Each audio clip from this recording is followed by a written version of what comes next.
Welcome to this video. तो मैंने कहा था कि फिज़िकल प्रॉपर्टीज़ जो है मेटल और नॉन मेटल्स के जितने भी हैं उनके कुछ टॉपिक्स के विषय में हम लोग बात करेंगे। जैसे हमारा पहला पॉइंट क्या था, हार्डनेस। फर्स्ट वन जो है हमारा हार्डनेस। अब ये हार्डनेस का क्या अर्थ होता है? इसका अर्थ होता है कठोरता। कठोरता मीन्स मेटल्स की यह प्रॉपर्टी थी कि वह जो है हार्ड होता है, उसमें हार्डनेस पाया जाता है। मतलब ability of metal, ability of metal to restrict करना, क्या? अगेंस्ट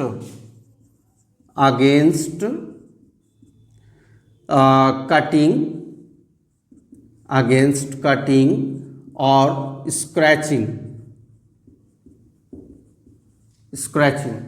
ठीक है। तो मतलब क्या हुआ कि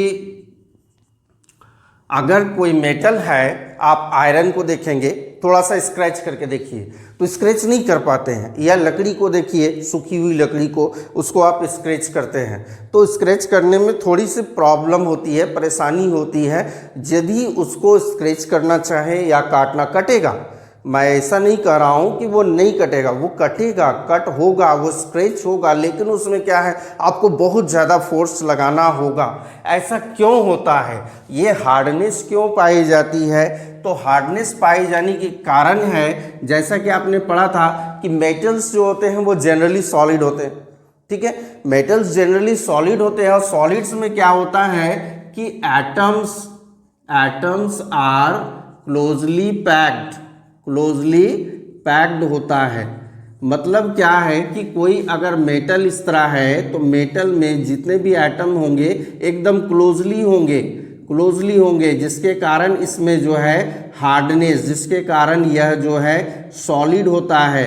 ये तो इसी कारण ये restriction, ability of metals to restrict against cutting और स्क्रैचिंग। ठीक है, तो ये हो गया हार्डनेस, जो कि हमारा मेटल में होता है, नॉन मेटल में नहीं होता है। क्या नॉन मेटल में हार्डनेस नहीं पाया जाता है? हार्डनेस होता है। एक आपका एक्सेप्शन फंसता है वहाँ पर, डायमंड जो है ऐसे वर्ल्ड का सबसे हार्डेस्ट सबस्टांस है, मैंने बताया था। तो वहाँ एक्सेप्शन है, ऐसा नहीं कि सारे के सारे नॉन मेटल्स जो है उसमें ये एबिलिटी होगी कि वो सॉफ्ट होगा, वो हार्ड नहीं होगा, वो सॉफ्ट होगा। केवल आपका नॉन मेटल में एक ग्रेफाइट ही है। समझ में आ गया? दूसरा जो है हमारा प्रॉपर्टी था लस्टर। दूसरा प्रॉपर्टी है लस्टर। अब ये लस्टर का मतलब क्या बताया था मैंने? चमक, शाइनिंग सरफेस जो होती है। तो ये शाइन क्यों करता है? सबसे पहले ये जानेंगे कि मेटल्स जो है वो लस्ट्रस होते हैं और नॉन लस्ट्रस होते हैं। तो मेटल्स लस्ट्रस होते हैं, इसका मतलब क्या है कि मेटल्स हैव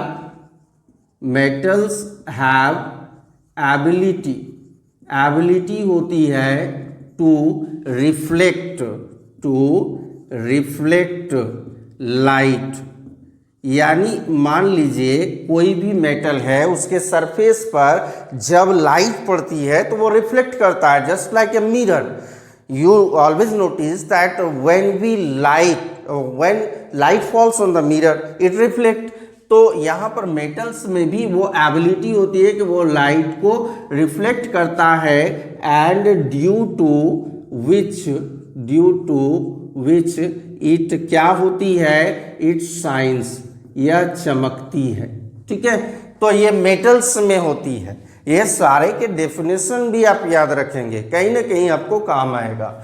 तो metals have ability to reflect light due to which it shines and its phenomena, its properties, ability of metal is known as lustre. ये हमारा लस्टर वाला हो गया कंप्लीट। लेकिन नॉन मेटल्स में ऐसा कुछ नहीं होता है कि नॉन मेटल में भी एक्सेप्शन फंसता है। मैंने कहा था ना ब्रोमाइन, तो ब्रोमाइन क्या है? उसका एक्सेप्शन है। ब्रोमाइन एक्सेप्शन है। ब्रोमाइन में चमक होती है, उसके लेयर में चमक होती है, जब लाइट उस पर पड़ता है उसके सरफेस पर तो वो रिफ्लेक्ट करता है।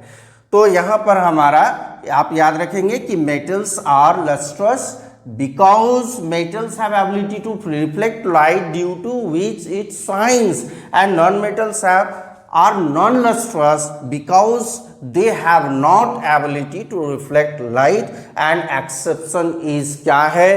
तो exception है हमारा, exception याद रखेंगे, exception पर कुछ क्वेश्चंस आप लोगों को दिए जाते हैं। अब exception इसके भी तो थे, hardness metals are generally hard, metals are generally hard का मतलब क्या है? सामान्यतः मेटल्स जो होते हैं वो हार्ड होते हैं। इसका ये मतलब नहीं कि सारे के सारे metal, all metals, I am not saying that all metals are hard, I am saying that generally metals are hard because क्या है कि उसमें एबिलिटी होती है कि वो रिस्ट्रिक्ट करेगा, वो कटेगा नहीं, वो स्क्रैच होने में उसको परेशानी होगी। लेकिन यहाँ भी एक्सेप्शन आपका क्या फंसता है? तो एक्सेप्शन फंसता है मरकरी की बात करेंगे। मरकरी आपका Hg मरकरी है, फिर आपका सोडियम है, सोडियम के बारे में आप जानते हैं कि ये सॉफ्ट है। मेटल्स सोडियम पोटेशियम जो है वो मेटल्स है, बट क्या है ये सॉफ्ट है, इतना सॉफ्ट है कि इसको हम लोग नाइफ से काट सकते हैं। तो एक्सेप्शन में आपका ये सब आ सकता है। ये तो खैर लिक्विड फॉर्म में होता है, तो इसको काटा कैसे जाएगा, उसको स्क्रैच कैसे किया जाएगा। यहाँ लस्ट्रस की बात करेंगे तो मेटल्स हैव एबिलिटी, ठीक है। अब तीसरा जो हमारा था वो था मैलिएबिलिटी। मैलिएबिलिटी ये क्या है? मैलिएबिलिटी का मतलब मैंने क्या बताया था, याद होगा आपको। मैलिएबिलिटी का मतलब कि मेटल्स जो है उसको हम लोग प्रेस करके शीट में कन्वर्ट कर सकते हैं, उसको हमरिंग करके शीट में कन्वर्ट कर सकते हैं। इस फिनोमिना, इस प्रॉपर्टी ऑफ मेटल को हम लोग क्या कहते हैं? मैलिएबिलिटी कहते हैं। तो मैलिएबिलिटी का मतलब क्या है कि मेटल्स हैव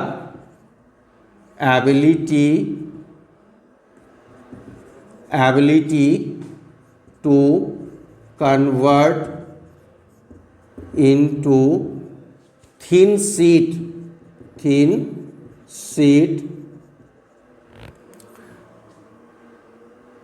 by या ऑन एप्लीकेशन लिख सकते हैं, on application of compressive force.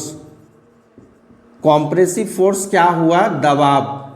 Compressive force क्या हुआ? दबाव। जब हम दबाते हैं उसको तो वो क्या होता है? शीट में कन्वर्ट हो जाता है, शीट में कन्वर्ट होता है। तो इस फिनोमिना को हम लोग मैलिएबिलिटी कहते हैं कि हमरिंग करेंगे तो। फिर से इसका एक्सेप्शन होगा क्या? यही आप एक्सेप्शन दे सकते हैं, क्योंकि सोडियम और पोटेशियम जो है वो ज़्यादा यदि आप उसको कॉम्प्रेस करेंगे तो वो ब्रिटल होते हैं। ब्रिटल का मतलब भंगूर हो जाएंगे, टूट जाएंगे, वो पार्टिकल्स में टूट जाएंगे, वो शीट में कन्वर्ट नहीं होंगे। तो इसका एक्सेप्शन हो गया। वाइल नॉन मेटल की अगर हम लोग बात करेंगे तो नॉन मेटल्स क्या है? तो नॉन मेटल्स नॉन मैलिएबल है। मेटल्स यदि मैलिएबल है एक्सेप्शन को छोड़कर, तो नॉन मेटल्स नॉन मैलिएबल है वहां पर, ठीक है। अब इसमें आपका एक्सेप्शन भी लिख सकते हैं। एक्सेप्शन में क्या आ गया? आपका जिंक आ जाता है, सोडियम आ जाता है, या मरकरी दे सकते हैं, मरकरी, ठीक है, जिंक मरकरी। अब हमारा फोर्थ जो था वो था डक्टिलिटी। तो डक्टिलिटी, मैलिएबिलिटी समझ गए, डक्टिलिटी क्या है?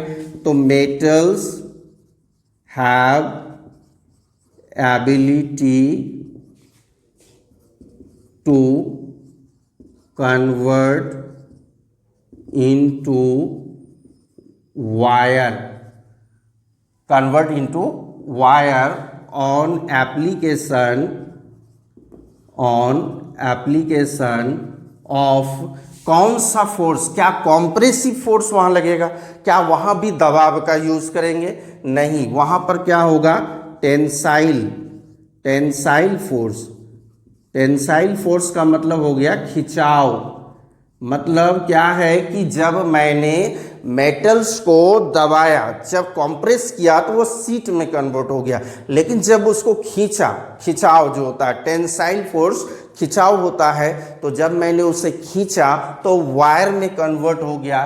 तो इस ये जो है माने मेटल्स जो होते हैं वो जनरली डक्टाइल, फिर से मैं जनरली शब्द का यूज कर रहा हूं क्योंकि all metals are not ductile, some metals are non ductile. जैसे कि अगर जिंक की बात करेंगे, अगर मर्क्यूरी, मर्क्यूरी तो वो तो मैंने कहा था room temperature at 25 degree Celsius it is found in liquid state. So mercury का तो वायर नहीं खींचेंगे हम लोग, मर्क्यूरी का जो है हम लोग शीट में कन्वर्ट नहीं कर सकते हैं। तो एक्सेप्शन में आप वहां पर लिख सकते हैं कि एक्सेप्शन में आपका मर्क्यूरी हो जाता है, जिंक हो जाता है, इसके वायर नहीं खींचे जा सकते हैं। इसी तरह सोडियम हो जाएगा, पोटेशियम हो जाएगा, इसका वायर नहीं खिंचाएगा। तो ये हम लोग क्या है ना कि अगर हम लोग मेटल्स वाले सारे पॉइंट्स को याद रखेंगे तो नॉन मेटल्स में हम लोगों को इजी होगी। क्या डक्टिलिटी जो है, अगर हम बोलेंगे कि all non metals are non ductile, माने सारे नॉन मेटल के तार नहीं खींचे जा सकते, but I am wrong because you know that carbon fibres जो होते हैं, कार्बन फाइबर्स का मतलब एक धागा अगर रूप में, तो कार्बन का फाइबर्स कैसे खींचाया वहां पर, तो कार्बन फाइबर्स जो होता है वो कार्बन चूंकि एक नॉन मेटल है लेकिन उसके फाइबर्स बन रहे हैं, उसके धागे बन रहे हैं, उसके वायर बन रहे हैं, तो ये एक्सेप्शन पर बसता है। ये नहीं कि एक्सेप्शन के कारण पूरा फिनोमिना, पूरा हमारा जो डेफिनेशन है वो ही चेंज हो जाएगा कि no so non metals are generally also ductile. No, only exception carbon fibre is जो है एक ऐसा नॉन मेटल है जिसके वायर खींचे जा सकते हैं, वो डक्टाइल होता है। ठीक है, तो हमारा फिफ्थ, अब देखें ये दोनों पॉइंट्स का हम लोग जिक्र कर लें कि मैलेबिलिटी आखिर होती क्यों है।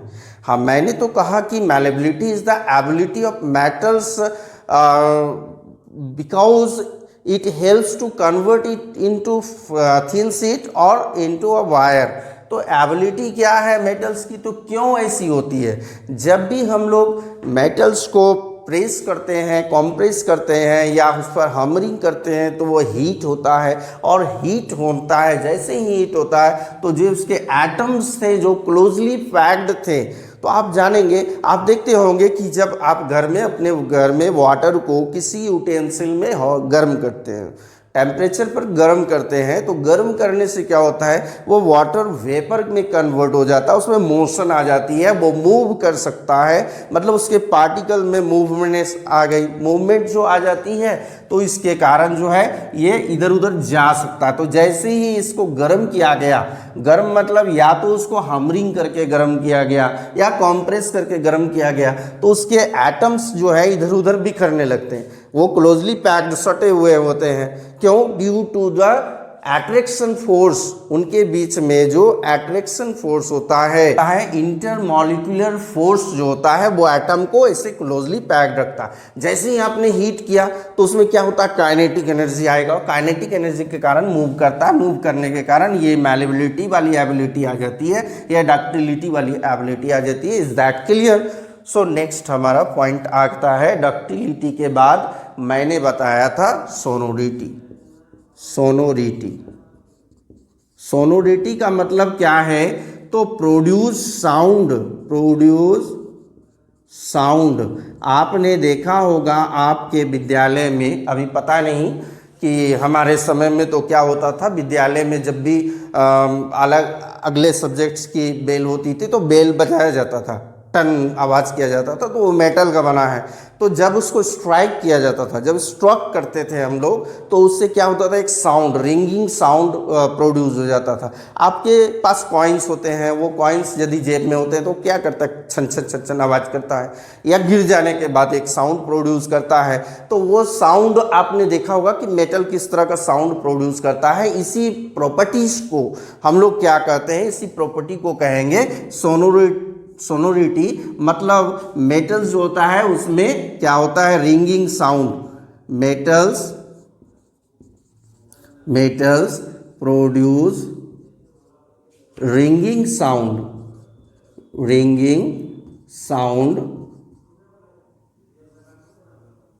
On struck. ठीक है, जब इसको स्ट्रक करेंगे तो ये रिंगिंग साउंड प्रोड्यूस करेगा हमारा। तो नॉन मेटल्स में क्या होता है, वो भी तो स्ट्रक करने पर साउंड प्रोड्यूस करता है, लेकिन उसकी साउंड रिंगिंग साउंड नहीं होती है। अदरवाइज आपके विद्यालय में क्या होता है ना कि एक लकड़ी का टुकड़ा बड़ा सा ले लिया जाता था, एक छोटा लकड़ी का टुकड़ा ले लिया जाएगा और क्या करेगा, उसके बाद उसको पीटा जाएगा, तो उसमें वो साउंड प्रोड्यूस नहीं होगा जो पूरे माने विद्यालय में आपका गूंजेगा, वो साउंड प्रोड्यूस वहाँ नहीं होगा। ये साउंड प्रोड्यूस करने की जो क्षमता है ओनली मेटल्स में है। अब हमारा नेक्स्ट क्या है, तो नेक्स्ट था हमारा इलेक्ट्रिकल कंडक्टर। अब इस चीज़ को हम लोग समझेंगे, इलेक्ट्रिकल कंडक्टर।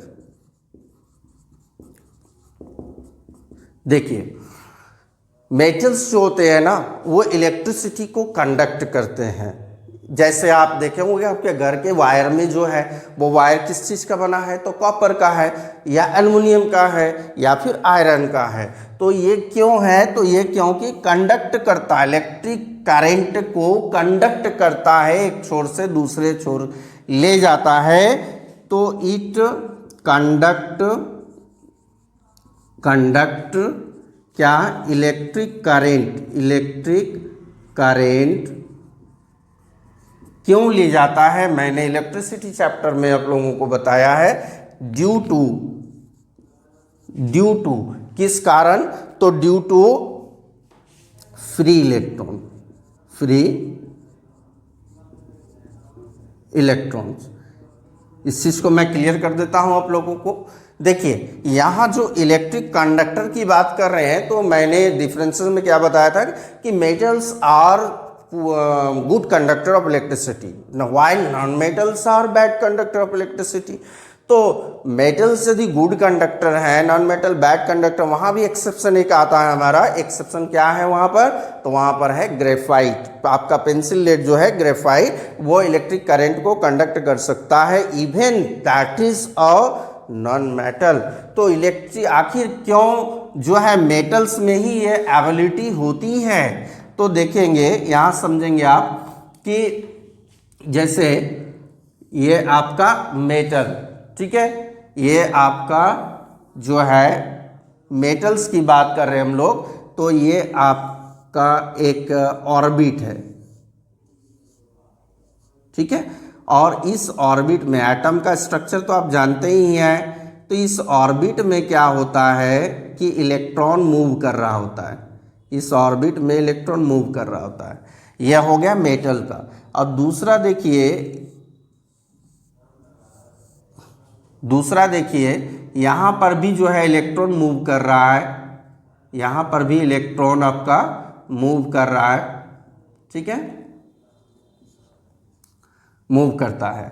तो ये मेटल्स का है, मेटल का जो एटम होता है वो नॉन मेटल के कंपैरिजन में बड़ा होता है।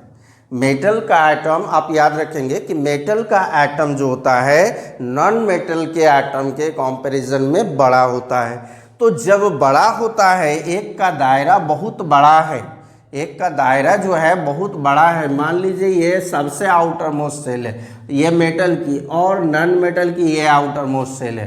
तो आप देख रहे हैं ना कि इसका साइज बड़ा है, मेटल वाला का एटम का साइज बड़ा है नॉन मेटल के कंपैरिजन में। तो यहाँ पर जो प्रोटॉन बैठा हुआ है सेंटर पर, ठीक है, न्यूक्लियस पर जो है इसका प्रोटॉन बैठा हुआ है, प्रोटॉन जो कि पॉजिटिव चार्ज होता है, ये क्या करता है, ये इलेक्ट्रॉन्स को अपनी ओर खींच के रखता है, इलेक्ट्रॉन्स को अपनी ओर खींच के रखता है। तो यहाँ पर जो एक फोर्स लग रहा है, ये जो है इलेक्ट्रॉन प्रोटॉन को खींचता है, प्रोटॉन इलेक्ट्रॉन को खींचता है। आप देखें ना कि जैसे बार मैग्नेट क्या होता है कि अपोजिट पोल जो है वो एक दूसरे को अट्रैक्ट करते हैं और सेम पोल क्या करते हैं, रिपल्सन करते हैं। तो यहाँ प्रोटॉन खींच रहा है, इलेक्ट्रॉन खींच रहा है, लेकिन इनके बीच का जो डिस्टेंस है वो डिस्टेंस काफ़ी होने के कारण ये फोर्स इलेक्ट्रॉन पर उतना काम नहीं कर रहा है। तो इसमें क्या होता है, ये इलेक्ट्रॉन बाहर आ जाता है, ये इलेक्ट्रॉन बाहर आ गया, इसी को कहते हैं हम लोग फ्री इलेक्ट्रॉन। लेकिन अगर नॉन मेटल की बात करें तो इसका एटम का साइज छोटा है, इसका ऑर्बिट का साइज छोटा है, तो यहाँ फोर्स ऑफ अट्रैक्शन जो है वो ज़्यादा होगा ना।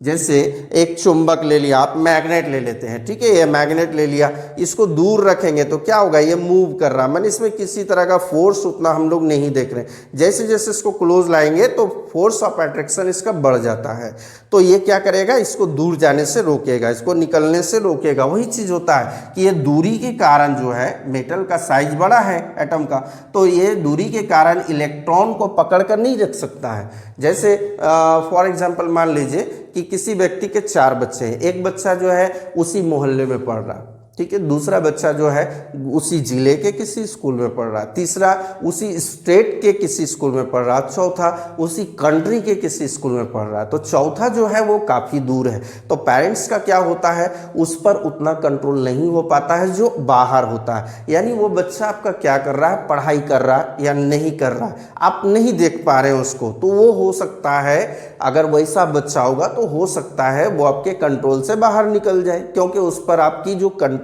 की क्षमता है वो कम है, उतनी दूर तक आप अपना कंट्रोल नहीं बनाए रख सकते। लेकिन जो नज़दीक में है, जो बच्चे आपके पास में हैं, उन पर आप कंट्रोल बना के रख रहे हैं तो वो इधर उधर नहीं भटकेगा। लेकिन जो चौथा बच्चा है जो बाहर पढ़ रहा है, अगर उसमें किसी तरह की शरारत करने की क्षमता हुई या पढ़ाई को नेग्लेक्ट करता है तो वह बहक जाता है, वो गलत रास्ते में चलने लगता है। तो उसी तरह ये इलेक्ट्रॉन जो है इस पर कंट्रोल नहीं बना पा रहा प्रोटॉन, और ये बाहर निकल जाता है, इसी को कहते हैं फ्री इलेक्ट्रॉन। इसमें एटम, आपके मेटल के एटम में फ्री इलेक्ट्रॉन होते हैं, नॉन मेटल के एटम में फ्री इलेक्ट्रॉन नहीं होते, बस इतना ही याद रखेंगे। क्यों? क्योंकि एटम जो होता है मेटल का, उसका साइज बड़ा होता है, तो किसके कंपैरिजन में, नॉन मेटल के। तो इसीलिए इसमें इलेक्ट्रिक करंट को कंडक्ट करता है, क्योंकि मेटल का एटम का साइज बड़ा होता है और उसमें फ्री इलेक्ट्रॉन होता है। नॉन मेटल जो होता है poor conductor of electric current होता है, क्योंकि उसमें फ्री इलेक्ट्रॉन नहीं होता। तो फिर एक क्वेश्चन अराइज हो जाता है कि आखिर नॉन मेटल में जो ग्रेफाइट है, उस ग्रेफाइट में इलेक्ट्रिसिटी कैसे कंडक्ट हो रहा है, वो तो नॉन मेटल है। आपने कहा नॉन मेटल में फ्री इलेक्ट्रॉन नहीं होता है, तो देखिए जो आपका उसमें आपने पढ़ा था कि डायमंड और ग्रेफाइट, एक कार्बन इस कंपाउंड चैप्टर में है कि कार्बन के 2 अप्रूफ है, 2 फॉर्म्स ऑफ कार्बन मैंने बताया, एक बाद में उत्पत्ति हुई फुलरेन, उसकी बात नहीं कर रहा हूँ। तो यहाँ पर जो प्रत्येक कार्बन का होता है, ये आप देखेंगे 1 कार्बन, 2 कार्बन, 3 कार्बन। कार्बन का जो आउटर मोस्ट सेल में इलेक्ट्रॉन होता है वो कितना होता है, तो आउटर मोस्ट सेल में होता है हमारा, यहाँ पर समझेंगे इस चीज़ को, आउटर मोस्ट सेल में 4 इलेक्ट्रॉन होते हैं। अब ये C मैंने लिख दिया, ये C लिख दिया, इसकी बॉन्डिंग इस तरह होती है। अब देखिए प्रत्येक कार्बन जो है वो 3 अदर कार्बन से जुड़ा हुआ है, 3 अदर कार्बन से जुड़ा होता है। तो यहाँ पर क्या होता है, उसका 3 कार्बन एटम से जुड़ा होता है, तो 1 कार्बन एटम फ्री होता है, 1 इलेक्ट्रॉन उसका फ्री होता है। 4 नहीं, 3 की बात कर रहा हूँ। जैसे ये कार्बन है ना, 1 2 3 4, तो ये 3 बॉन्ड कर लेता है, यहाँ कार्बन, यहाँ कार्बन, यहाँ कार्बन, ये वाला आपका फ्री हो जाता है। फिर ये 3 से बॉन्ड करता है, देखिए यहाँ कार्बन, यहाँ कार्बन, यहाँ कार्बन, तो एक इसका फ्री इलेक्ट्रॉन बच रहा है ना, इसीलिए वो क्या करता है, वो इलेक्ट्रिसिटी को कंडक्ट करता है। तो क्लियर हो गया इसका आपका। अब नेक्स्ट हमारा है कि हीट कंडक्शन। हीट कंडक्शन में क्या होता है, आप ये नहीं बोलेंगे कि मेटल्स में फ्री इलेक्ट्रॉन होता है सर इसलिए वो हीट को भी कंडक्ट करता है, यू आर रॉन्ग। एक्चुअली होती क्या है कि जब हम लोग मेटल्स को हीट करते हैं, जब मेटल्स को हीट करेंगे तो वहाँ पर अब मैंने कहा था ना कि किसी भी मेटल को जब हीट करेंगे तो हीट करने से क्या होती है, उसमें काइनेटिक एनर्जी आ जाती है और उसके एटम मूव करने लगते हैं, उसमें मूवमेंट आ जाती है। ठीक है, तो यहाँ पर भी जब हम लोग मेटल्स को हीट कर रहे होते हैं तो मेटल्स को जब हीट करेंगे तो क्या होगा, उसके एटम्स में मूवमेंट आ जाएगी, काइनेटिक एनर्जी आ जाएगी, हीट कंडक्शन, हीट कंडक्शन। तो it is due to collision of atoms, it is due to collision of atoms when it is heated gets kinetic energy। आप याद रखेंगे कि जब भी मेटल को हम लोग गर्म करेंगे तो उसमें क्या होगा, उसके एटम में आपका काइनेटिक एनर्जी आएगी, वो मूव करेगा, वो क्या करेगा, टक्कर मारेगा एक दूसरे को। अब एक मेटल में तो लाखों करोड़ों संख्या में जो है आपके एटम्स हैं, वो क्या करेंगे, जब मूव करेंगे, चलेंगे, जब क्राउड में आप चलते हैं तो क्या करते हैं, एक दूसरे को धक्का मुक्की करते हैं। तो उसी तरह इसके भी एटम एक दूसरे को क्या करेगा, कोलाइज करेगा। कोलाइज करना मतलब टक्कर मारेगा, और उस टक्कर से क्या होता है, you know that after striking, after colliding, heat is produced. ठीक है, तो वहां पर क्या होगा, हीट का प्रोडक्शन करेगा। तो metals are generally good conductor of heat. ठीक है, लेकिन नॉन मेटल क्या होता है, बैड कंडक्टर ऑफ हीट। वहां भी एक एक्सेप्शन आ जाता है। हमारा एक्सेप्शन क्या था वहां पर, मैंने कहा था कि डायमंड। दुनिया में अगर देखेंगे तो सबसे हार्डेस्ट सबस्टांस डायमंड है, और दुनिया में देखा जाए तो सबसे ज़्यादा हीट कंडक्टर करने वाला जो है वो आपका डायमंड है। उसके बाद अदर मेटल्स हैं, उसके बाद अदर मेटल हैं। ठीक है, ये चीज़ को जैसे हम लोग सिल्वर की बात करते थे ना कि सिल्वर जो है वो क्या है, तो सिल्वर को बात करते हैं कि वो बेस्ट कंडक्टर ऑफ इलेक्ट्रिसिटी है। उसी तरह अगर हम डायमंड की बात करते हैं तो वो बेस्ट कंडक्टर ऑफ हीट है, वो बहुत ज़्यादा हीट को प्रोड्यूस कर लेता है, जैसा कि मैंने यहाँ बताया है। ठीक है, अब हमारा क्या था, एक melting point.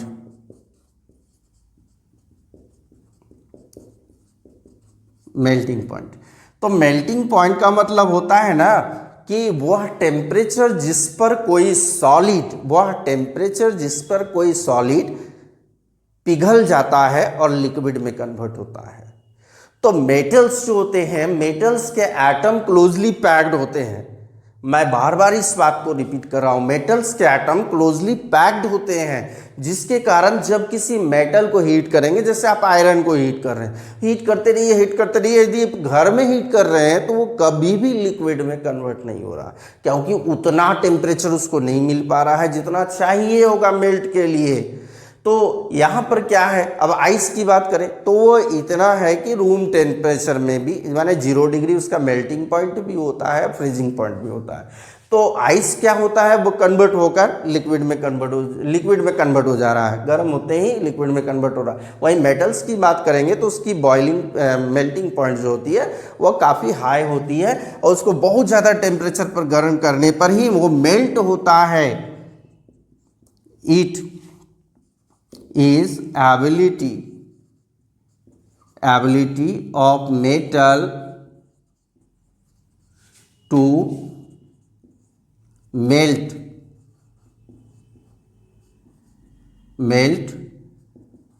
into liquid at high temperature। ठीक है, मेटल्स को लिक्विड में कन्वर्ट करने के लिए, मेल्ट कराने के लिए उसको बहुत ज़्यादा टेम्परेचर देना पड़ता है। वहीं पर नॉन मेटल्स की बात करेंगे तो उसकी मेल्टिंग पॉइंट जो होती है वो लो होती है। इतना ही तो हमारा डिफरेंसेस था। आपको ये डिफिनेशन याद रखना, मैंने ये जो कंसेप्ट था हमारा डिफरेंसेस का, वो कंसेप्ट को क्लियर कराना था। एक बार फिर से हम लोग देख लेंगे कि हार्डनेस क्यों होती है। तो एबिलिटी ऑफ मेटल, हार्डनेस क्या होती है? Ability of metal to restrict against scratching और कटिंग। वो कटिंग करने से अपने आप को रोकता है, वो स्क्रैचिंग करने से अपने आप को रोकता है। इसी एबिलिटी को तो हम क्या कहेंगे? इसी एबिलिटी को कहेंगे हम लोग हार्डनेस। और मेटल्स होते हैं वो हार्ड होते हैं, नॉन मेटल्स जो होते हैं वो सॉफ्ट होते हैं। लेकिन एक्सेप्शन आपको याद रखना है, एक्सेप्शन की बात मैं नहीं कर रहा हूँ, एक्सेप्शन के बारे में मैं आपको बता चुका हूँ। ठीक है, तो ये सारे पॉइंट्स आपके डाउट्स क्लियर हो गए। अब हमारा जो है नेक्स्ट टॉपिक होगा, ये तो फिजिकल प्रॉपर्टी हो गए किसी भी मेटल का। अब नेक्स्ट प्रॉपर्टी होगा कि नॉन मेटल और मेटल्स के बीच में केमिकल प्रॉपर्टीज के आधार पर डिफरेंस करें। या पहले आप मेटल्स की केमिकल प्रॉपर्टी पढ़ लें, फिर नॉन मेटल्स की केमिकल प्रॉपर्टी पढ़ दें। तो जब हम लोग केमिकल प्रॉपर्टीज पढ़ेंगे तो उसी आधार पर हम लोग देखेंगे रिएक्टिविटी सीरीज। आपके पुस्तक में दी गई है कि कौन मेटल अधिक रिएक्टिव है। जैसे अगर हम सोडियम पोटेशियम की बात करेंगे तो वो क्या होता है ना, विगरसली रिएक्शन करता है, वो माने काफ़ी तेज़ी से रिएक्शन करता है उसको अगर ऑक्सीजन मिल जाए तो उस आधार पर हम लोग कैसे उसको टेबल में अरेंज करेंगे कि कौन अधिक जो है वो रिएक्टिव है, कौन मॉडरेट है, कौन सबसे कम है। तो इस स्लाइड में देखिए यहाँ पर क्या है, एक्सेप्शंस। एक्सेप्शंस का मतलब क्या हुआ? अपवाद। अभी आपने पढ़ा कि फिजिकल बेस्ड पर मेटल और नॉन मेटल के बीच में जो डिफरेंसेस बताया गया, तो मेटल्स के कुछ ऐसे प्रॉपर्टीज थे, नॉन मेटल की कुछ ऐसे प्रॉपर्टी थे जिसमें कुछ कुछ एक्सेप्शन आकर फंस रहा था। एक्सेप्शन का मतलब क्या है कि मेटल्स में हार्डनेस पाई जाती है, लेकिन कुछ एक मेटल है जो हार्ड नहीं होते हैं। मेटल्स गुड कंडक्टर होते हैं, लेकिन कुछ एक है जो गुड कंडक्टर नहीं है। मैलिबिलिटी होती है, कुछ एक है जो मैलिएबल नहीं होते हैं, डक्टाइल नहीं होते हैं। तो इस बेसिस पर मैंने एक अलग सा टॉपिक मेटल्स और नॉन मेटल्स के एक्सेप्शंस को लेकर बनाया है, और इसे हम लोग देखेंगे कि क्या क्या इसके बेस्ड पर क्वेश्चन पूछे जा सकते हैं। तो फर्स्ट ऑल देखिए, आइए यहाँ पर क्या है हमारा, लिथियम, पोटेशियम, सोडियम। किसका है ये सारे मेटल्स है। Lithium, potassium, sodium are so soft they can be cut with a knife. वो देखिए ये मेटल्स है, ये सारे के सारे मेटल्स है, lithium, potassium, sodium, even gallium और सीजियम। इवन गैलियम और सीजियम की बात भी मैं कर रहा हूँ, ये मेटल्स है। लेकिन मेटल्स आर जनरली हार्ड होते हैं, लेकिन ये एक्सेप्शन में आ रहा है कि ये सारे सॉफ्ट होते हैं। आर सो सॉफ्ट, इतने सॉफ्ट होते हैं कि इनको चाकू से काटा जा सकता है। ठीक है, चलिए एक हो गया। दूसरा चीज क्या है कि गैलियम एंड सीजियम, इसके बारे में भी मैंने बताया कि gallium and caesium also are soft metal, also very soft. तो सॉफ्ट है तो नाइफ से काटा जा सकता है। And having low melting point. अब मैंने बताया था कि मेल्टिंग पॉइंट क्या होती है, वह टेम्परेचर जिस पर कोई मेटल, कोई सॉलिड मेल्ट होता है, पिघलता है, उसे मेल्टिंग पॉइंट कहते हैं। तो गैलियम एंड सीजियम जो है सॉफ्ट है, साथ में इनकी मेल्टिंग पॉइंट कम है। कितनी कम है? क्या वो रूम टेम्परेचर मीन्स 25 डिग्री से कम है? क्या ये भी लिक्विड अवस्था में पाए जाएंगे? नो, लिक्विड स्टेट में ओनली वन मेटल है एंड दैट इज मर्क्यूरी। तो यहाँ पर इसकी having low melting point, so when they are kept on our palm, इस हथेली पर जब हम लोग गैलियम और सीजियम को रखेंगे, गैलियम और सीजियम का मेल्टिंग पॉइंट इतना लो है कि जब अपनी पाम पर, अपनी हथेली पर रखेंगे तो वो मेल्ट हो जाएगा, मेल्ट हो जाएगा। ठीक है, तो गैलियम जो होता है और सीजियम, तो ये जब इनकी मेल्टिंग पॉइंट लो है तो फिर ये रूम टेम्परेचर में लिक्विड फॉर्म में क्यों नहीं पाए जाते हैं? तो लो टेम्परेचर में आप देखिए दोनों का, जैसे कि गैलियम की अगर हम बात करेंगे, गैलियम की, तो गैलियम की जो मेल्टिंग पॉइंट होती है वो 29.67 डिग्री। ठीक है, और वहीं पर 29.67 किसका हो गया? गैलियम का होगा। और वहीं पर अगर हम लोग देखेंगे सीजियम का, तो सीजियम का होता है 28.44, माने 5 ही मान लीजिए इसको, तो 29.67 मतलब 29.7 डिग्री सेल्सियस पर ये मेल्ट होता है। और सीजियम जो है वो 28.44 मतलब अप्रोक्स में 28.5 डिग्री सेल्सियस हम लोग कह सकते हैं। तो ये कहाँ से मेल्ट होगा? रूम टेम्परेचर में। लिक्विड में क्यों पाया जाएगा? क्योंकि रूम टेम्परेचर हमने देखा कि वो होता है कितना, 25 डिग्री सेल्सियस। रूम टेम्परेचर जो होती है वो 25 डिग्री सेल्सियस होती है। तो इतने पर जो है, इससे कम किसकी होती है? मर्क्यूरी की कम होती है। तो मर्क्यूरी की कम होती है इसलिए वो लिक्विड में पाया जाता है। लेकिन यहाँ रूम टेम्परेचर 25 है और गैलियम का कितना है मेल्टिंग पॉइंट? 29.67। तो गैलियम का रूम टेम्परेचर से ज़्यादा है ना, तो रूम टेम्परेचर में ये लिक्विड फॉर्म में नहीं पाया जाएगा, मेल्ट नहीं होगा। सीजियम की बात करें तो 28.5 मतलब ये भी रूम टेम्परेचर से अधिक है, तो ये जो है मेल्टिंग पॉइंट इसकी रूम टेम्परेचर से अधिक होने के कारण लिक्विड फॉर्म में नहीं पाया जाएगा। लेकिन जैसे ही इसको अपने हथेली पर, पाम में रखते हैं तो ये मेल्ट होता है। इसका मतलब हमारे पाम का जो टेम्परेचर होगा वो क्या होगा? रूम टेम्परेचर से ज़्यादा होगा। वो रूम टेम्परेचर से ज़्यादा होगा, गैलियम सीजियम से ज़्यादा होगा। तो ह्यूमन बॉडी का जो टेम्परेचर होता है, नोट यहाँ पर कर लेंगे, नोट कि ह्यूमन बॉडी का जो टेम्परेचर होता है वो होता है 37.5 डिग्री सेल्सियस।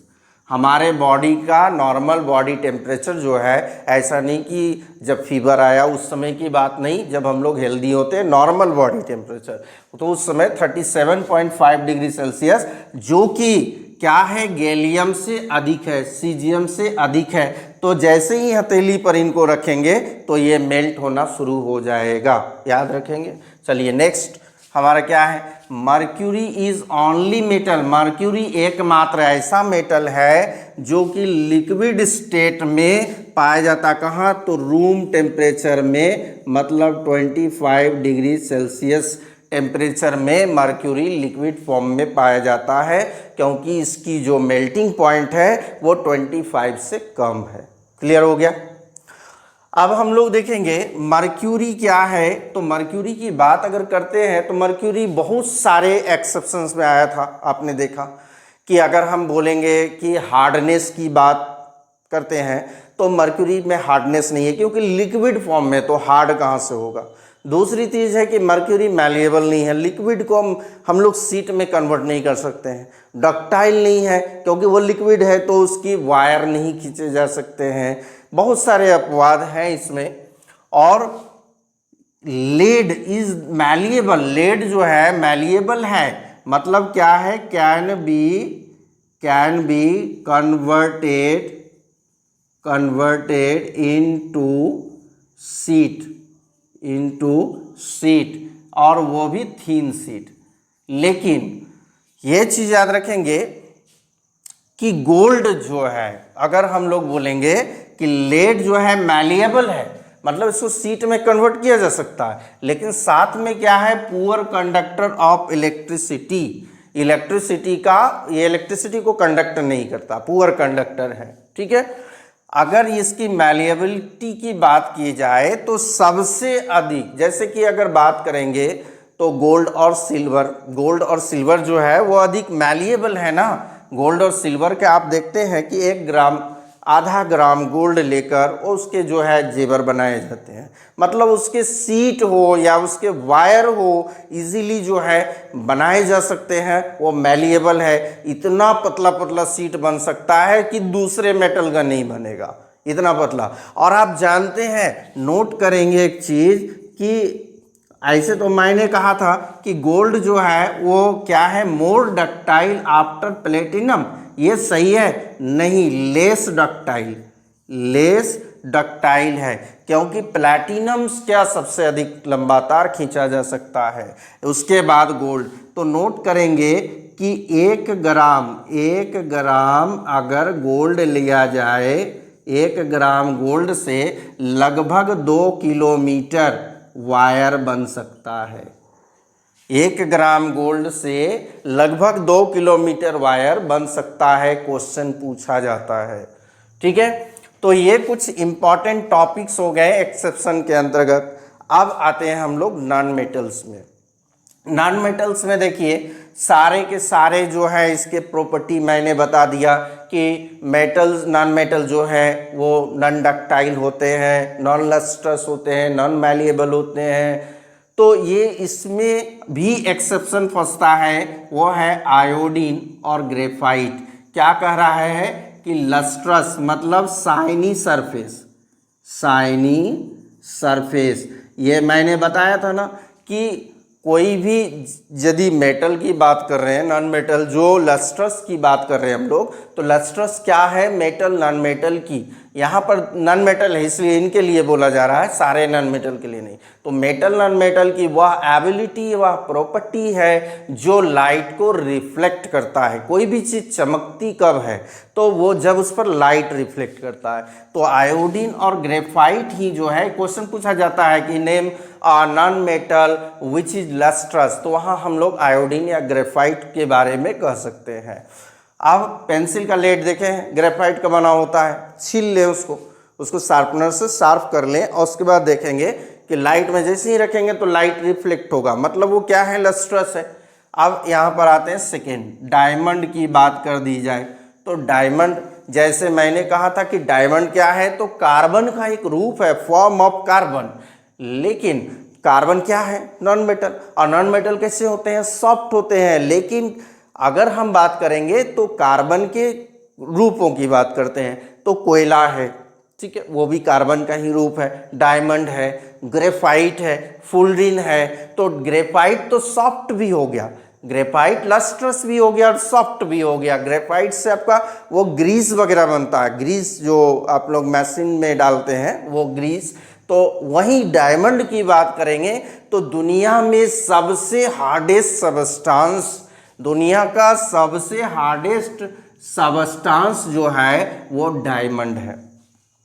आपने वो कहावत तो सुनी होगी, डायमंड कट्स डायमंड, लोहा लोहे को काटता है कहता है, लेकिन डायमंड कट्स डायमंड, मतलब डायमंड को अगर काटना है तो डायमंड ही काटेगा, इतना हार्ड है वो डायमंड। ठीक है, दूसरी बात है कि इसमें हार्डनेस पाई जाती है, मतलब क्या है, they can not, there is restriction of, क्या हो जाएगा, स्क्रैचिंग और cutting, and having high melting point. इतना हार्ड है कि इवन इसकी जो मेल्टिंग पॉइंट है, एक मेटल में तो हाई मेल्टिंग पॉइंट होती है, तो मेटल की मेल्टिंग पॉइंट से भी अधिक हाई मेल्टिंग पॉइंट किसकी है, डायमंड की। इतना हार्ड है, मतलब इसको मेल्ट कराने के लिए बहुत ज़्यादा टेम्परेचर, बहुत अधिक टेम्परेचर देना होगा, तभी वो मेल्ट करेगा और बॉयल करेगा।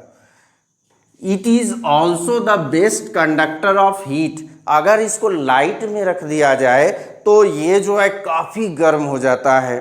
ठीक है, तो कंडक्टर वो तो समझ में आ गया। अब कंडक्टर क्या है, जैसे ये मान लीजिए एक आयरन का रॉड है, इस जगह पर अगर हम लोग इसको हीट करते हैं, इस जगह पर हीट करते हैं और इस जगह हम लोग छुए रखें, आयरन का रॉड इस जगह हीट कर रहे हैं, तो ये इसकी जो गर्माहट होगी, इसकी जो हॉटनेस होगी, ठीक है, वो क्या होगा, यहाँ से यहाँ कंडक्ट करेगा, ये कंडक्ट करेगा। ठीक है, तो ये जो है मेटल्स तो होता ही है, लेकिन नॉन मेटल में जो है diamond best conductor of heat, माने मेटल से भी अधिक जो है हार्ड होता है, मेटल से अधिक जो है मेल्टिंग बॉइलिंग पॉइंट होता है, और साथ में मेटल से अधिक कंडक्टर ऑफ हीट होता है। ठीक है, अब जो है हम लोग बात करते हैं ग्रेफाइट की। तो ग्रेफाइट पहले भी आया, तो वहाँ क्वेश्चन में था लस्ट्रस है। Graphite is the good conductor of electricity. Generally, non-metals are bad conductor of electricity. Only one non-metal is the form of carbon, that is graphite, is a good conductor of electricity. जो pencil का lead होता है वो electricity को बहुत अच्छी तरह से कंडक्ट कर सकता है। ठीक है, नेक्स्ट फोर्थ क्या है कि bromine is only non metal. Bromine मैंने जब चैप्टर आरंभ किया उसी समय आपको कुछ मेटल्स के, नॉन मेटल्स के, मेटालॉइड्स के, नोबल गैसेस के नाम बता रखे थे। वहाँ पर मैंने दिखाया था कि कौन से, क्योंकि मेटल्स जो होते हैं, आप मेटल्स का एक प्रॉपर्टी तो ध्यान में रख लेंगे कि मेटल्स आर क्या होता है, हार्ड होता है and in solid state. Metals जो है, जैसे आयरन की बात करें, कॉपर की बात करें, एल्युमिनियम की बात करें, जिंक की बात करें, सोडियम की बात करें, पोटेशियम की बात करें, लिथियम की बात करें, सारे के सारे सॉलिड फॉर्म में होते हैं। ठीक है, मतलब एटम्स उसमें क्लोजली पैक्ड होते हैं। लेकिन एक मर्क्यूरी केवल एक्सेप्शन में आ रहा था कि मर्क्यूरी जो है लिक्विड फॉर्म में होता है। क्या आयरन जो है लिक्विड फॉर्म में नहीं होता है? मैंने सभी मेटल्स के बारे में बताया at room temperature 25 degree Celsius पर सारे के सारे मेटल जो होते हैं वो सॉलिड फॉर्म में होते हैं, और जो उनको यदि हीट किया जाए तो लिक्विड में तो कन्वर्ट होगा ना। आयरन जो है आप देखेंगे रोलिंग मिल वगैरह में क्या होता है, आयरन को ले जाते हैं, आयरन वहाँ पर पिघलता है, लिक्विड में कन्वर्ट होता है, इवन वो बॉयल भी करता है। ठीक है, तो वो अलग चीज़ है। लेकिन मैं बात कर रहा हूँ इवन एट रूम टेम्परेचर में 25 डिग्री सेल्सियस की बात कर रहा हूँ, तो वहाँ पर केवल मर्क्यूरी जो है आपका एक्सेप्शन फंसता है कि वो एक ऐसा मेटल है जो रूम टेम्परेचर पर लिक्विड में पाया जाता है। Is that clear? वहाँ पर अगर हम नॉन मेटल्स की बात करेंगे तो मैंने बताया था कि मेटल्स जो होते हैं वो सॉलिड फॉर्म में होते हैं, लेकिन वहीं नॉन मेटल की बात की जाए तो सॉलिड में भी होते हैं, गैस में भी होते हैं, और एक ही ऐसा मात्र नॉन मेटल है जो लिक्विड फॉर्म में पाया जाता है। Bromine is only non metal found in liquid state. तो आई थिंक आप लोगों को क्लियर हुई होगी। अब मैं कुछ क्वेश्चन पूछता हूँ। हमारा फर्स्ट क्वेश्चन कि aluminium and copper are used in utensils. अब इसका एक रीज़न बताइए कि एल्युमिनियम और कॉपर जो है उसका हम लोग यूज़ क्यों करते हैं, वायर में भी करते हैं, यूटेंसिल में भी करते हैं। आंसर क्या होने चाहिए? पहली बात, अगर यूटेंसिल्स की बात कर रहे हैं तो एल्युमिनियम और copper good conductor of heat है। ठीक है, इलेक्ट्रिसिटी की बात मैं नहीं कर रहा हूँ, इलेक्ट्रिसिटी तो कंडक्ट कर रहेगा, लेकिन इस सवाल का आंसर क्या होना चाहिए? एल्युमिनियम एंड कॉपर जो है वो गुड कंडक्टर ऑफ हीट है, क्योंकि जब हम लोग इस यूटेंसिल पर खाना बनाते हैं तो एक छोर से दूसरा छोर हीट होता है, गर्म होता है, कंडक्शन हो रही है हीट की, इसलिए। दूसरा इसका रीज़न क्या है कि एल्युमिनियम एंड कॉपर दोनों जो है वो मैलिएबल है। जब तक वो मैलिएबल नहीं होगा तो उसका यूटेंसिल नहीं बन सकता है, क्योंकि उसको तो अलग अलग शेप में हमको लाना है। जैसे उससे पैन बनाना है, कुकर बनाने हैं, हांडी बनाना है, तो वो अलग अलग, जब तक उसको शीट में कन्वर्ट नहीं करेंगे उसको, तब तक क्या होगा, वो यूटेंसिल नहीं बनेगा, पॉट्स नहीं बनेगा। तो दो रीज़न है, पहला good conductor of heat and second क्या है, दे आर मैलिएबल। अगर इनकी बात की जाए कि aluminium, copper, iron are used as wire, क्यों, क्या रीज़न है? सोचिए। पहला, इसके भी दो रीज़न होंगे। पहला रीज़न कि ये जो है डक्टाइल होंगे, एल्युमिनियम डक्टाइल है। डक्टाइल का मतलब क्या है? यदि उन पर टेंसाइल फोर्स अप्लाई किया जाए तो उनके लंबे लंबे तार खींचे जा सकते हैं। नॉट मोर देन गोल्ड, ऐसा नहीं कि 1 ग्राम गोल्ड से 2 किलोमीटर तार खींच लें तो एल्युमिनियम से भी होगा, ऐसा नहीं।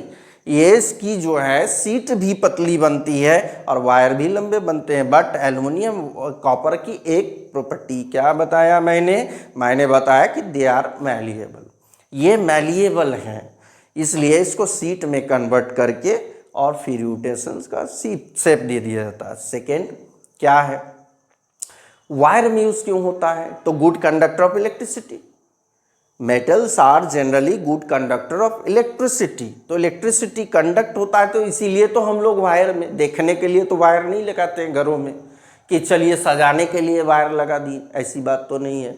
ये क्या है, गुड कंडक्टर। इसलिए हमको क्या करना है, हम लोगों को इलेक्ट्रिसिटी को कैरी करके लाना है, बाहर से दूर से अपने घर तक लाना है, तो इसका वायर बनता है गुड कंडक्टर ऑफ इलेक्ट्रिसिटी। और दूसरा क्या बताया मैंने कि डक्टाइल मैटर है। डक्टाइल का मतलब इसके आपके वायर खींचे जा सकते हैं, ठीक है।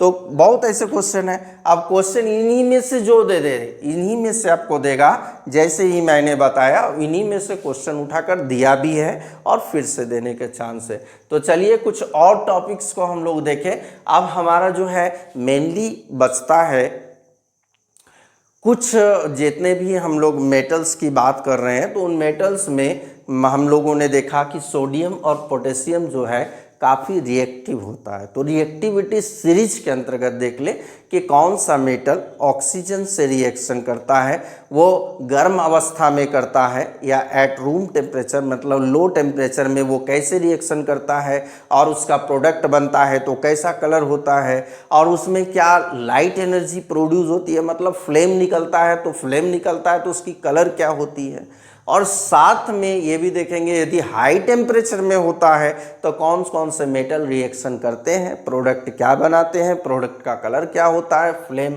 प्रोड्यूस होता है या नहीं, फ्लेम होता है तो किस कलर का होता है। तो नेक्स्ट हम लोग जो है, नेक्स्ट हमारा टॉपिक, अब हम लोग इस स्लाइड में, ऐसे तो हम लोगों का जो है नेक्स्ट टॉपिक होता है chemical properties of metals, chemical properties of metal and non metal.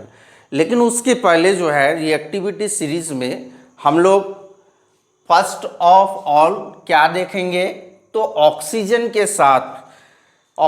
के साथ जो है रिएक्शन करता है, उस आधार पर मैंने यहाँ रिएक्टिविटी सीरीज में इनको सजाया है, इनको अरेंज किया है। यहाँ पर क्या है कि रिएक्ट विथ क्या है, ऑक्सीजन गैस मतलब O2। ये सारे जो है ऑक्सीजन गैस के साथ रिएक्शन करके कौन सा प्रोडक्ट बनाते हैं। देखिए पोटेशियम की बात करेंगे तो क्या होती है K, सोडियम की Na, कैल्शियम की Ca, मैग्नीशियम की Mg, एल्युमिनियम की Al, जिंक की Zn, आयरन की Fe, लेड की Pb, कॉपर की Cu, और गोल्ड, सिल्वर गोल्ड प्लैटिनम जानते ही हैं। तो यहाँ पर जब ये ऑक्सीजन से कब रिएक्शन करता है, एट रूम टेम्परेचर का मतलब हो गया एट लोअर टेम्परेचर, ठीक है। रूम टेम्परेचर मैंने लोअर टेम्परेचर में जब ये मेटल ऑक्सीजन से रिएक्ट करते हैं तो क्या बनता है। सबसे पहले पोटेशियम K2O क्या बना रहा है, तो K2O पोटेशियम होता है ना, इसका 1 और ऑक्सीजन का 2, तो क्या बन रहा है K2O। सोडियम Na क्या होगा, Na2O क्योंकि इसकी 1 होती है ऑक्सीजन की 2, तो Na2O ये हो गया सोडियम ऑक्साइड। कैल्शियम की CaO, मैग्नीशियम की MgO, एल्युमिनियम की Al2O3, एल्युमिनियम की 3 होती है ऑक्सीजन की 2, क्रॉस करने पर ये आता है। इसके बाद क्या है, जिंक का हो जाएगा ZnO, आयरन का Fe3O4, लेड का PbO, इसी तरह कॉपर का CuO, ठीक है। और इनके हम लोग नहीं लिखेंगे, क्यों नहीं लिखेंगे, क्योंकि आपका जो सिल्वर है, गोल्ड है, प्लैटिनम है, ये ऑक्सीजन से रिएक्शन नहीं करते हैं, इसलिए ये लिस्ट रिएक्टिव मेटल में आते हैं, ठीक है। सबसे ऊपर क्या है, तो ये देखिए रूम टेम्परेचर पर रिएक्शन करने वाला है। अगर हम लोग बात करेंगे पोटेशियम की और सोडियम की, ये दोनों जो है काफ़ी अधिक रिएक्टिव हैं, ये दोनों काफ़ी अधिक रिएक्टिव है, ठीक है। जैसे सोडियम ये पोटेशियम येलो कलर का प्रोडक्ट बनाता है। ये जो प्रोडक्ट है पोटेशियम ऑक्साइड, ये आपका येलो कलर का होगा, और वहीं सोडियम ऑक्साइड की जो होगी वो होगी वाइट कलर का प्रोडक्ट। ठीक है, आप देखिए इसमें ये जो है इतना रिएक्टिव होता है कि ऑक्सीजन की थोड़ी सी क्वांटिटी मिलने पर ही, ऑक्सीजन का थोड़ा सा क्वांटिटी अगर इनको मिल जाता है तो ये क्या करते हैं, उससे रिएक्शन कर लेते हैं, और इतना अधिक रिएक्शन करते हैं, मैंने विग्रेसली जो हम लोग बोलेंगे, काफ़ी तेज़ी से रिएक्शन करते हैं, और उसमें हीट प्रोड्यूस होता है, उसमें लाइट प्रोड्यूस हो जाता है। कब? इवन इसको जब हम लोगों ने गर्म नहीं किया तो भी, गर्म नहीं करने के बाद भी जो है, और इसमें जो कलर ऑफ फ्लेम, फ्लेम का मतलब क्या होता है, लौ, जो लाइट के रूप में निकल रहा है लौ, तो उस लौ का जो कलर होगा वो पेल पर्पल होगा या लेलाइक होगा। ठीक है, लाल रंग का, पर्पल कलर का होगा। वहीं पर अगर हम लोग बात करेंगे सोडियम, तो सोडियम भी रिएक्शन करता है। ठीक है, सोडियम भी रिएक्शन करता है, और इसका जो प्रोडक्ट का कलर होता है वाइट, और इसकी भी लौ निकलती है, लाइट निकलती है, वो ऑरेंज कलर का, ऑरेंज कलर का, या फिर हम लोग बोल सकते हैं येलो टाइप का,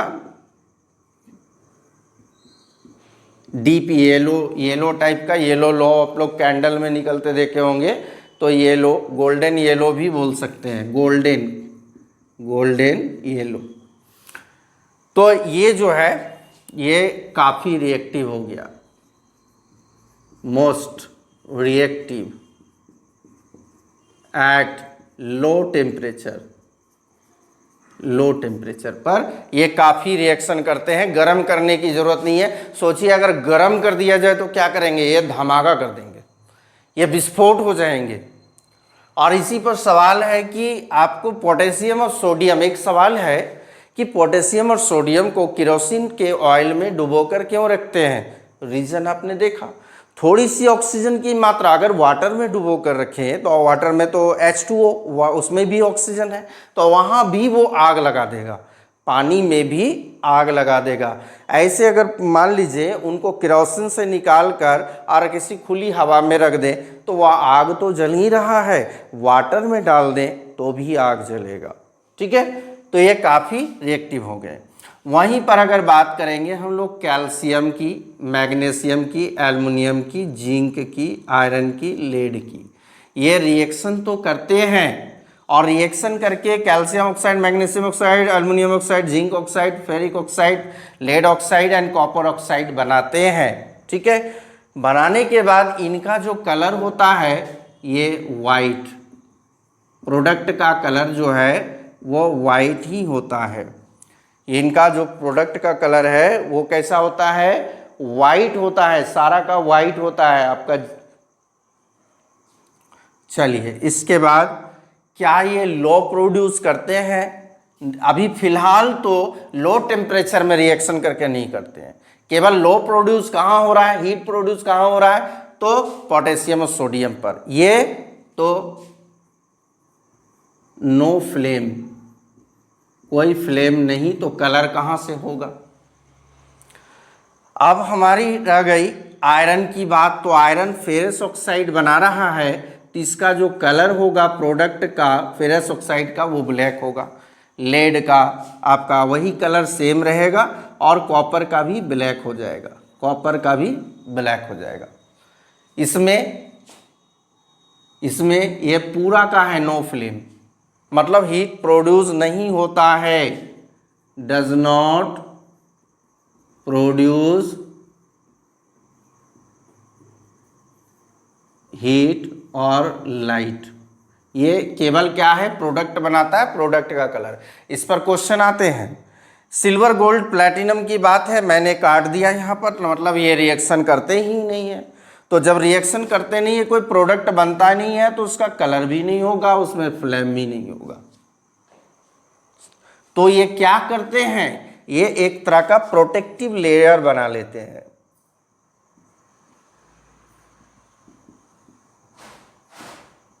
प्रोटेक्टिव लेयर, अपने ऊपर लेयर चढ़ा लेते हैं। जैसे मैग्नीशियम की बात करी जाए तो देखिए यहाँ कैल्शियम अगर पूछा, जब क्वेश्चन पूछता है कि वाइट कलर का डैजलिंग फ्लैम कौन प्रोड्यूस करता है, तो डैजलिंग फ्लैम की अगर बात कर रहे हैं तो वो हो जाएगा हाई टेम्परेचर। जब हम लोग ऑक्सीजन के प्रेजेंट में मेटल्स को हीट करेंगे तो यहाँ पर कैल्शियम भी वाइट कलर का ही प्रोड्यूस करेगा, मैग्नीशियम भी करेगा, एल्युमिनियम भी करेगा। आपकी एनसीईआरटी की पुस्तक बताती है मैग्नीशियम रिबन को जब हम लोग ऑक्सीजन के प्रेजेंस में बर्न करते हैं तो मैग्नीशियम ऑक्साइड का वाइट पाउडर बनता है, वाइट मैंने लिखा है, वाइट पाउडर बनता है, और साथ में वाइट डैजलिंग फ्लैम, डैजलिंग मैंने काफ़ी चमकदार फ्लैम ये प्रोड्यूस करता है, लेकिन वो हम लोग नेक्स्ट वाले में देखेंगे।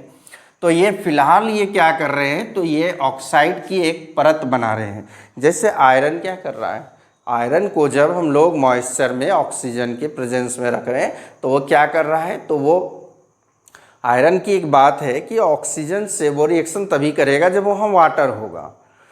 तो मॉइस्चर के प्रेजेंस में ऑक्सीजन से रिएक्शन करता है तो वो ऊपर में क्या करता है, फेरस ऑक्साइड का एक लेयर बनाता है। तो लेयर क्यों बनाता है, अपने आप को प्रोटेक्ट करने के लिए। प्रोटेक्ट मतलब उसके बाद उसमें आपका क्रोजन नहीं होगा, उसके बाद उसमें रस्टिंग नहीं होगा, उस मतलब उसके ऊपर एक लेयर चढ़ गया तो वो जो मॉइस्चर है या ऑक्सीजन है उस मेटल के सरफेस का डायरेक्ट कांटेक्ट में नहीं आएगा। ठीक है, जब डायरेक्ट कांटेक्ट में नहीं आएगा तो आगे जो है फर्दर उसकी क्रोजन नहीं होगी, उसकी रस्टिंग नहीं होगी। समझ में आया आप लोगों को? तो ये क्या करते हैं, एक प्रोटेक्टिंग लेयर चढ़ा लेते हैं, और इसका जो प्रोडक्ट का कलर मैंने दिखा दिया। अब कॉपर जो है, ये कॉपर ऑक्साइड बनाता है और कलर इसमें लिखा गया है ब्लैक। ठीक है, कॉपर का कलर लिखा गया है ब्लैक। तो ये प्रोटेक्टिंग लेयर अभी नहीं बनाता है, इसको थोड़ा सा गर्म करने पर ये प्रोटेक्टिव लेयर बनाएगा। तो इस चीज़ को आप लोग नोट कर लें। अब हम लोग देखते हैं कि reaction with oxygen at high temperature, जब गर्म करते हैं तो क्या होता है, नेक्स्ट हम लोग देखें। इस पॉइंट पर आए कि जो रिएक्शन हो रहा है, react with oxygen gas at high temperature, यानी टेम्परेचर को हम लोग बढ़ाते हैं, इंक्रीज करते हैं, मतलब मोर देन 25 डिग्री, तो रूम टेम्परेचर से अधिक पर। तो उस समय क्या होता है, ये तो रूम टेम्परेचर में ही जो है बड़ा बड़ा कारनामा कर रहा था पोटेशियम और सोडियम। इनकी बात तो छोड़ ही दीजिए, जब इनको हीट करेंगे, जब अधिक टेम्परेचर देंगे तो ये तो और अधिक हीट एंड लाइट प्रोड्यूस करेगा। जब इनको हीट नहीं किया गया तो ये हाल था। जब यदि हीट कर दिया जाए पोटेशियम सोडियम को ऑक्सीजन के प्रेजेंस में, तो क्या होता है, कलर ऑफ प्रोडक्ट, आपका जितना भी प्रोडक्ट है सारा ही है, क्योंकि यहाँ भी ऑक्सीजन से रिएक्शन कर रहा है। तो यहाँ प्रोडक्ट का जो कलर है वो येलो कलर का, वाइट कलर का, और फ्लेम जो होगा इसका और तेजी से जलेगा और उसका कलर भी यही होगा। ठीक है, तो ये जो है मोस्ट रिएक्टिव। ठीक है, अब हम लोग बात कर लेते हैं कैल्शियम, मैग्नीशियम, एल्युमिनियम की। ये जो है ये भी काफ़ी तेज़ी से विग्रसली रिएक्शन करता है। विग्रसली मतलब तेज़ी से रिएक्शन करता है, और calcium oxide, magnesium oxide, aluminium oxide बनाता है। ये तीनों का जो है प्रोडक्ट का कलर आपका यही रहेगा, वाइट। और साथ में अब क्या हुआ, जब इनको हीट करके ऑक्सीजन से रिएक्शन कराया गया, जब इन्हें हीट किया गया तब फ्लेम निकला। और फ्लेम कैसा निकला, अब तक तो फ्लेम नहीं निकला था। फ्लेम कैसा निकला, वाइट फ्लेम निकला, वाइट डैजलिंग फ्लेम। मैंने बताया था सफ़ेद रंग का चमकदार फ्लेम निकलेगा, किनका? तो तीनों का। किसका? Calcium, magnesium, aluminium. Calcium, magnesium, aluminium. आपके एनसीईआरटी पुस्तक में मैग्नीशियम का जिक्र किया गया है कि मैग्नीशियम पाउडर बनता है और वाइट डेजलिंग फ्लेम निकलता है, लेकिन कैल्शियम, मैग्नीशियम, एल्युमिनियम तीनों आप याद रखेंगे, ठीक है। वहीं अगर हम लोग जिंक की बात करेंगे, जिंक की बात करते हैं, तो जिंक जो है वो मॉडरेट, मध्यम दर्जे के, ना अधिक ना कम, ये भी रिएक्शन करता है और ब्लैक कलर का प्रोडक्ट बनाता है, ठीक है।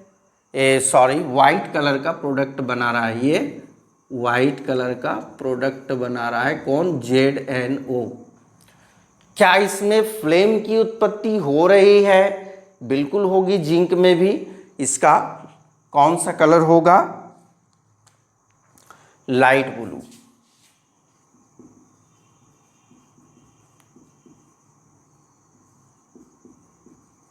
लाइट ब्लू फ्लेम किसकी हो रही है? तो जिंक की। इसके बाद आयरन की बात की जाए, आयरन, तो आयरन क्या है? इवन स्लोअर, आप महसूस कर सकते हैं, आयरन जो है स्लोअर रिएक्शन करता है। कब? जब इसको हीट किया जाए ऑक्सीजन के प्रेजेंस में, तो बनाता है फेरस ऑक्साइड, ब्लैक कलर का प्रोडक्ट होता है, और साथ में इसकी लौ नहीं निकलती है। आप देखे होंगे जब कभी भी आयरन को 100 से यानी RE से जो कटर होता है उससे काटा जाता है, लोहे को काटा जाता है, तो उससे चिंगारी उत्पन्न होती है, चिंगारी, स्पार्कल्स। तो यहाँ क्या होगा? स्पार्कल्स होगा, नो फ्लेम, कोई फ्लेम नहीं उत्पत्ति होगी। क्यों? क्योंकि ये स्लोअर रिएक्शन है। वहीं पर लेड और कॉपर की बात की जाए, तो लेड और कॉपर, तो लेड अब जो है यहाँ पर जो पहले ऑक्सीजन से लो टेम्परेचर पर रिएक्शन करके प्रोडक्ट बनाया था, लेकिन कलर वही था, अब इसकी कलर येलो हो जा रही है, येलो कलर का। किसका?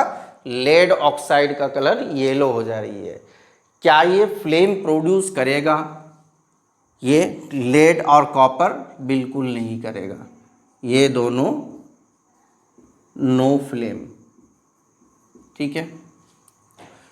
नेक्स्ट हमारा है सिल्वर, गोल्ड एंड प्लैटिनम।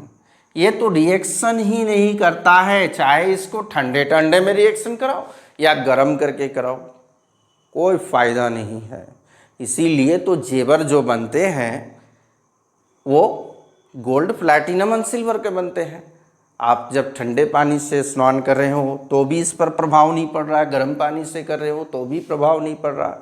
ऐसा होता कि ठंडे के दिनों में गीज़र के वाटर से अगर स्नान कर रहे हैं और ये भी जो है रिएक्शन करता, रिएक्शन करके फ्लैम उत्पन्न करता, तो क्या होता? स्किन बर्न होती। लेकिन ये रिएक्शन ही नहीं करता, प्रोडक्ट ही नहीं बनाता, उस प्रोडक्ट नहीं है तो कलर नहीं है और साथ में कोई फ्लेम नहीं है, नो फ्लेम, ये भी आपका खत्म होगा, ठीक है। इस पॉइंट्स के बाद अब हम लोग क्या करते हैं,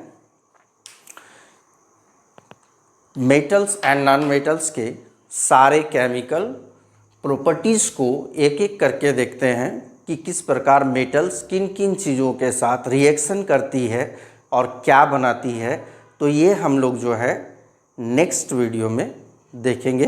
इस वीडियो में जितने भी चीज़ों को बताया है काइंडली नोट कर लें और साथ में दिमाग में सेट कर लें, क्योंकि इनका उपयोग कहीं ना कहीं हम लोग देखेंगे कि इनका उपयोग है। आपको क्वेश्चन पूछा जाता है कि अगर उसको हाई टेम्परेचर में रिएक्शन कराए, कलर क्या होगा, फ्लेम का कलर क्या होगा, फ्लेम निकलेगा कि नहीं निकलेगा, तो इन चीज़ों को थोड़ा सा माइंड में रखेंगे।